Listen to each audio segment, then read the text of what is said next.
Hi, Deanie here again, and welcome to Creative Writing Get Started. This is week 1 and we're going to be looking at the 5-finger pitch, which is talking about the framework of your story, the bare bones of what makes a story, and every story has this framework to it. What do I mean by that? Well, in a very simple term, we've got something called the 5-finger pitch, which is basically 5 fingers, each describing a different aspect of what makes a story. We've got the setting, the protagonist, the goal, the obstacles, and the resolution. And I'll talk more about what each of those things are in a moment.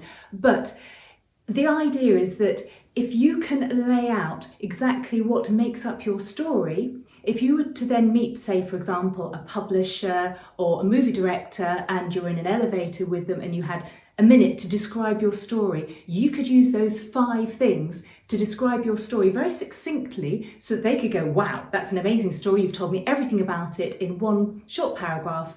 I'm going to produce your movie, hopefully. So, for example, my book, Freen. If I was going to tell you the framework that makes up my story, my 5-finger pitch for this book, I would say that it's set on Earth. The main protagonist is Jem. She's a 14-year-old girl who knows a secret about the truth about humanity. Her goal is to tell the truth, to tell the world what's going on.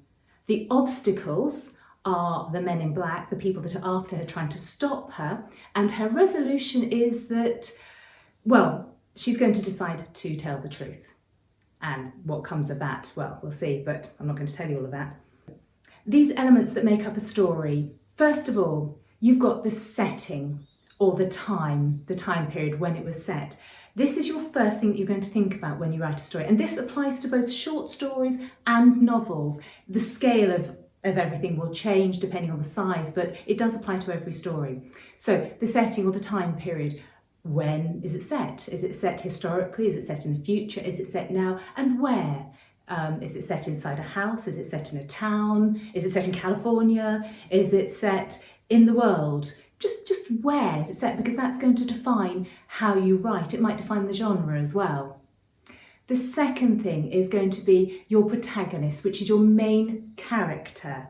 Now, this is the person or animal or object whose point of view the story is told through. So this is the person that your reader is going to become invested in. There's got to be a clear protagonist that the reader can attach to and say, I want them to get through this story. I'm going to follow their story. I'm seeing it through their eyes. Now, it's not much of a story if that protagonist doesn't have a goal, something that they're trying to achieve, because you want your reader to be on a journey with them trying to achieve this goal. Now, it could be the goal that they've got to find the magic treasure. They have to save somebody from death. Or it might just be that they're trying to survive. They're trying to get through a day at school. They're trying not to kill anybody. The goal can be absolutely anything, but it has to be a clearly defined goal, because that is what your reader will hook onto. That's what your reader wants to see and wants to see them go through. But it's not that an exciting story if there aren't obstacles in the way. And this is what makes your story interesting. The things that stop your protagonist from achieving their goal. Now, it might be that there's just one simple obstacle and maybe a small story, or there may be multiple obstacles from different directions in a whole novel. So it might be people are chasing them and trying to stop them from achieving their goal. It might be that they haven't got the intelligence to achieve their goal. It might be that their mum has locked them in their bedroom because they've been bad, so they can't achieve their goal. The obstacle can be absolutely anything, but there must be a clear obstacle or obstacles that stop them from achieving their goal, which makes your reader even more invested in trying to hope that they're going to get through their goal, that they're going to achieve their goal, they're going to get through all these obstacles and get there. That's what you want. You want your reader to be invested in the story. And then last of all, you've got your resolution. What happens? Do they achieve their goal? Often that is the resolution, that the goal is achieved, but sometimes the resolution is that the goal isn't achieved, but your main protagonist is happy with that. They're okay with that. Perhaps they've come to a realization that what they were trying to achieve wasn't really worth achieving, or they didn't need to. They found satisfaction in some other route instead. So there has to be a resolution, some kind of finishing where the reader says, okay, I'm fine with that. It might even be a cliffhanger. That's okay too. We'll talk about those on another video, but you need to have your resolution. So those are the 5 really important aspects that make the framework of any story. Without all of those aspects, you haven't got a fulfilling story that's going to get your reader to come along on the journey with you.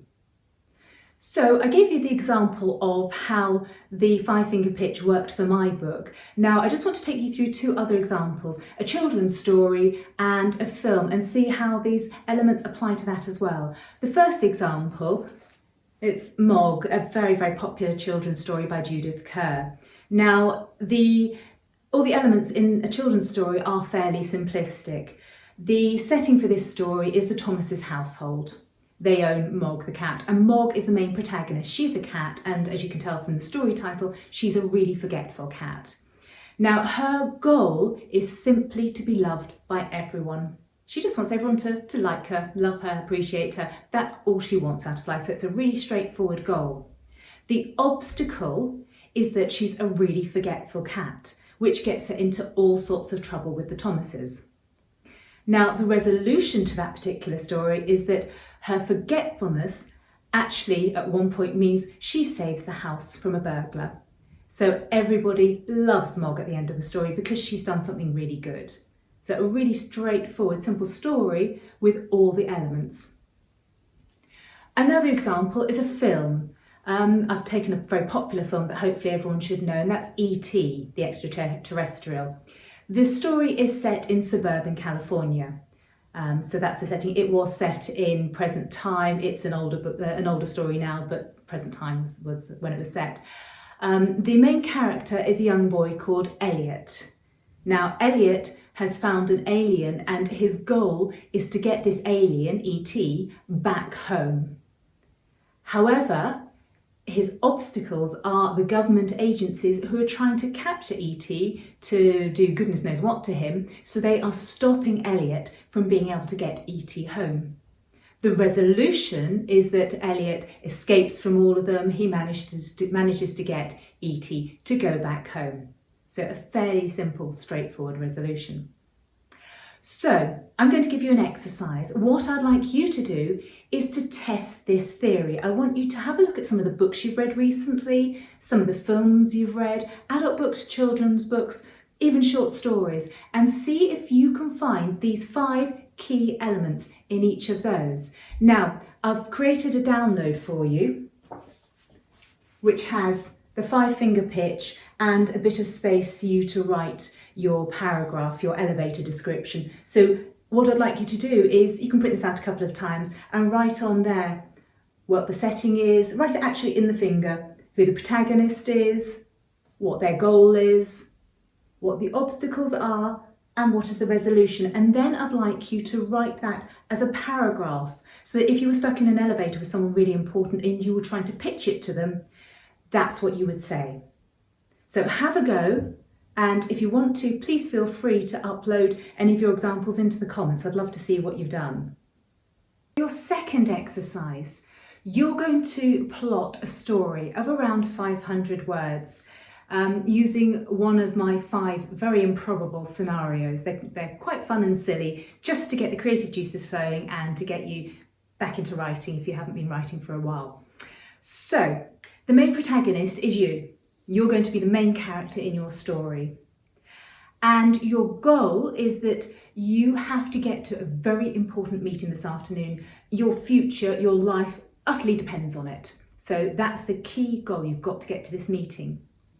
The setting is, and this is also the starting to your story, when I woke up this morning, I wasn't in my bed, I was, and then I'm going to give you your 5 improbable scenarios. If you want to, throw a dice to pick which one you're going to choose, or just pick them from the list. I've got the list in my blog post, so you can have a look at them there if you forget them when I've said them to you on the video. So the first improbable scenario: when I woke up this morning, I wasn't in my bed, I was clinging to the branch of a tree in a jungle full of dangerous creatures and poisonous plants. Scenario 2. I wasn't in my bed, my bed was a boat, and I was in the middle of a choppy ocean surrounded by sharks. Scenario number 3. I wasn't in my bed, I was on the moon with a broken spacecraft and a rather angry alien. Scenario number 4. I wasn't in my bed, I was trapped in a cage, hanging from the ceiling of a castle, surrounded by guards shouting, "Off with her head!" or "his head," or "their head." Number 5. I was running through a network of underground tunnels, being chased by angry trolls. So those are your 5 different scenarios. As I said, I've put them in my blog post so you can read them there. Now, what I want you to do is to plot those out and then to create a nice paragraph, a 5-finger pitch for it so that you know what your story is going to be, and then actually write the story of about 500 words or thereabouts. When you're writing the story, can you also think about what you see, what you might smell, the sounds that you hear, any sensations that you feel as well. So put some colour into your story. It's not just a straightforward what you do. You want the reader to understand what it feels like, what it sounds like. And your resolution, and this is the bit that you're going to get out of, you're going to get yourself out of this situation and get yourself to your meeting. So your resolution can be as crazy and as unrealistic as you like. You don't have to find a realistic solution to the situation. Make it mad. Go to town, do whatever you fancy on it. This is your chance to be really crazy with your story and enjoy it and have fun with it. Again, whatever you write, I'm more than happy, and I'd love to see anything you've written put into the comments. It's really great to see when people are interacting with what I'm putting out there. So have a go, and it should be good fun. Actually, just one point. I said to throw a dice. A dice does have 6 sides. I've only got 5 scenarios. So if you throw a 6, you can make up your own crazy scenario.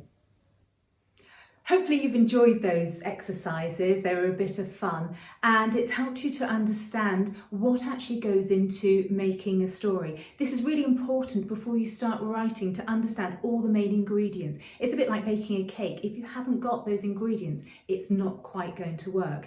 And in fact, I know this because when I wrote my first book, I didn't use any of this. I didn't know about plotting it out, and it took me 5 years and a lot of rewrites to get my first story going. So if you can plot out exactly what the elements are that go into your story before you start writing, whether it's a short story or a great big novel, it's really going to help you. So that's the end of week 1. Hopefully you've enjoyed yourself. I'd love to hear what you think in the comments, and get ready to get started on week 2.